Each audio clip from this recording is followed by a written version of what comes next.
The concept of a dungeon is a curious one.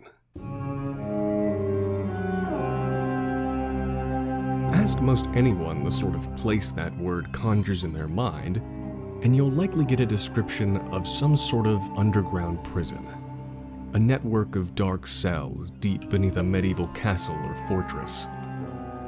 Throw in some flickering torchlight and the faint scratching of rats scurrying across flagstones, and my friend, you've got what the professionals call a vibe.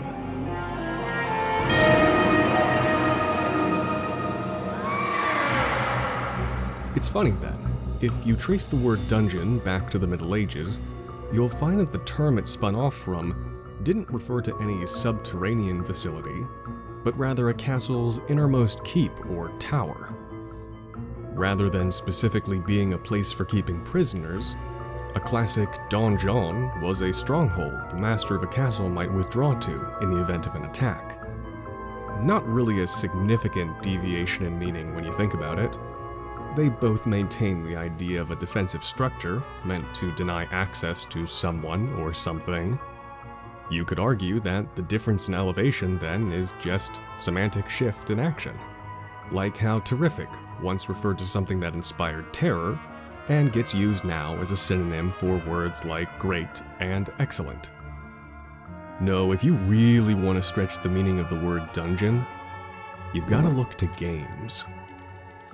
Starting with tabletop role-playing games like Dungeons & Dragons, dungeon has grown into a generalized gaming term used to describe a largely self-contained area with a high concentration of treasure and obstacles meant to guard that treasure.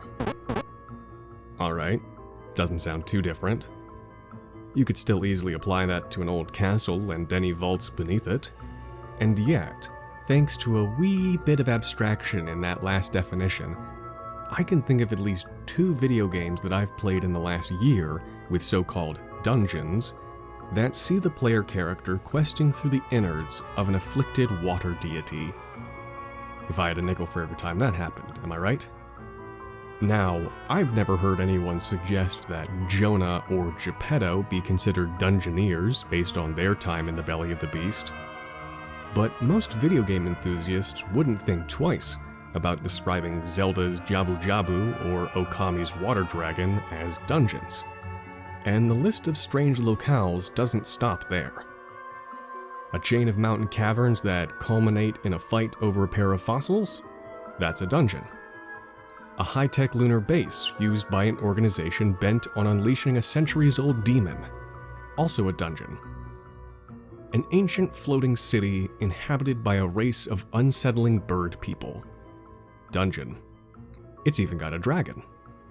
A labyrinth housed within an unholy fusion of man and structure. Well, they're called Dungeon Man, so for their sake, I would sure hope it counts. That's the realization of a man's dream right there. The music's awful though. That's a dungeon you play on mute.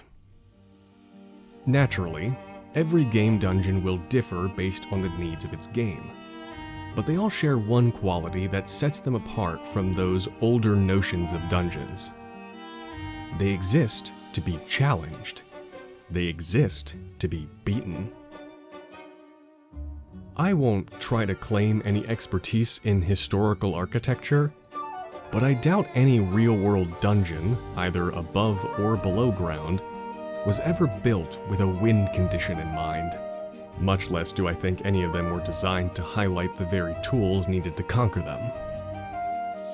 Game dungeons are places that players are encouraged to explore and engage with, and I can't think of a recurring element that exemplifies this better than puzzles. Guards and traps wouldn't be out of place in a real stronghold. They're meant to discourage, repel, or disable intruders. A puzzle, on the other hand, is practically an invitation. To quote Ginny D, a locked door implies that there is something worth protecting behind it. A locked, trapped door, even more so. But a door that's guarded by a complex puzzle? Now that's gotta be something big. Of course, a puzzle doesn't need to be something so artificial. You don't necessarily need an altar with 3 gem-sized indentations set before some intricate gate. Sometimes, simply working out the best way to navigate between 2 points can be as entertaining as any explicit test. Alright, it's about this point that I should probably clarify that these aren't just the musings of a casual fan with a fondness for game design. For nearly a decade, puzzle design specifically has been something of a fixation of mine. It led me to taking a job in the escape room business, becoming a professional game designer, and it eventually led me to organize my own unique little D&D campaign. A campaign that I've approached with an almost academic interest. The subject of my study? What makes a good puzzle in a tabletop role-playing game? Turns out, it's a much trickier question than I'd thought. Think of this little essay, and those still to come, as summaries of my research notes, as well as self-critiques of some of my past work. Now, in true Dungeon Master fashion, I'd like to share a bit of backstory. In late 2018, I had just wrapped up work on my first escape room as a lead designer and seen it open to the public. I was over the moon about being able to work in a medium that could be thought of as a real-world analog for game dungeons, and I had no interest in slowing down. So, hardly a month later, I was already submitting a proposal with a new scenario, a handful of puzzles, and even some concept art to tie it all together. Inspired by Mark Brown's terrific video series Boss Keys, which incidentally had finished its first season earlier that year, I wanted to build a fantasy-themed escape room modeled after none other than The Legend of Zelda. Now, it should be said that leaning on the aesthetics of a popular piece of media was, and still is, a pretty common practice in escape room design. Seemingly every place has at some point or another offered its own legally distinct take on Indiana Jones, Mission Impossible, or Stranger Things. Hell, Sherlock Holmes is practically an unofficial mascot of the industry. And that's not me trying to label escape rooms as lacking creativity. Trust me, I've played my part in perpetuating some of those themes. You really can't fault a newer form of entertainment for drawing on what's already popular, right? That said, I've definitely seen a few escape rooms that didn't so much tiptoe along the fair use boundary as brazenly skip across the grass on the copyright infringement side of things. Where I think a lot of those not-so-subtle games come up short, though, is actually in the depth of their adaptation. It's a bit of a catch-22, really. Take Sherlock Holmes, for instance. Do the puzzles evoke real investigation techniques? Does the game take advantage of any of the material in the original 50-plus stories, all of which are public domain? Or is it a case like I've seen so many times before, where Holmes is treated as little more than a vaguely British coat of paint applied to a collection of otherwise disconnected puzzles? I don't mean to suggest that a good Holmes game needs to be tailored to players who know the canon inside and out, but I do think limiting your source material to a single work or series risks limiting the game's appeal. It's a tricky balancing act. Do you appeal to the die-hard fans and try to include as much detail from the originals as possible? Or do you appeal to the broader audience and risk leaving some of the most passionate players a little disappointed? When developing my escape room, I wanted to cast a wider net, in hopes that the resulting blend of fantasy influences would produce a game where most any fan of the genre could find something familiar, whether the parallel was intentional or not. Among the properties I considered for that escape room, but which ultimately didn't see some conscious representation in the finished game, was Dungeons & Dragons. It was a coworker that suggested it as a potential source of inspiration. My knowledge of tabletop role-playing games at the time could best be described as shallow. But I knew that D&D had seen a bit of a boom thanks to Stranger Things a couple years prior, and I was already looking to adapt ideas from video games, So why not add another gaming medium into the mix?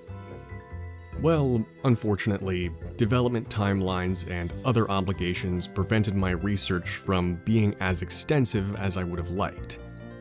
But if the few puzzle-related resources I managed to find were any indication, more time may have only resulted in further disappointment. TTRPG discussions are naturally dominated by D&D, and yet, despite half a century of development and fan discourse, the material most relevant to my work amounted to little more than riddles of varying quality, challenges tailor-made for very specific groups of players, obstacles that simply wouldn't work in an escape room, and even forum posts advising against the inclusion of puzzles in D&D games altogether. I know that a lot of people play games like Dungeons & Dragons for the power fantasy they can enable. Even through the distance of a video call, I know the surge of excitement that comes from striking the final blow against a boss. How do you want to do that? But surely such a popular game, based in a genre with roots stretching back to myth and folklore, would draw in just as many players eager to match wits with the Sphinx, or work out the mechanisms guarding an ancient temple. At least that's what I thought. D&D may not have been explicitly referenced in that escape room of mine, but my coworker's offhand suggestion planted a seed in my mind that's grown into a creative endeavor that has eclipsed anything I've ever worked on. The research I did for that game got me hooked on a few actual play series, but it still took a couple more years before I got around to experiencing D&D firsthand. Once that floodgate had been opened though, it wasn't long until I started pondering the sort of game I might run. I knew that I would want to experiment with dungeons and puzzle designs, but I couldn't exactly trust myself with learning or building an all-new setting to play in. So I couldn't imagine a better foundation than, what else? The Legend of Zelda. And so began Hyrule Legends: Engines of Change. My friends and I are a little more than 3 years into that game now, and recently I've been going back through a lot of my old dungeon notes.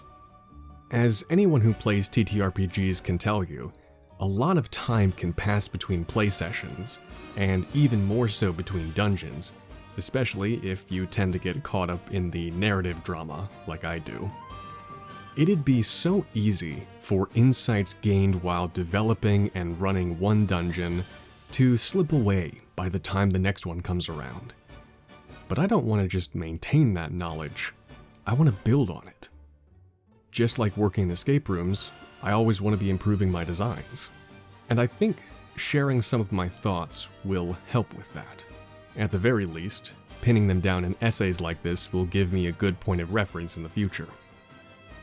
Now, as much as I would love to delve into those commentaries right here and now, I've already been talking for a bit, and I think it would be a benefit both to myself and anybody who ends up watching these if I took a page out of Matt Colville's book and organized my thoughts so that I can put the most important points at the top of each entry.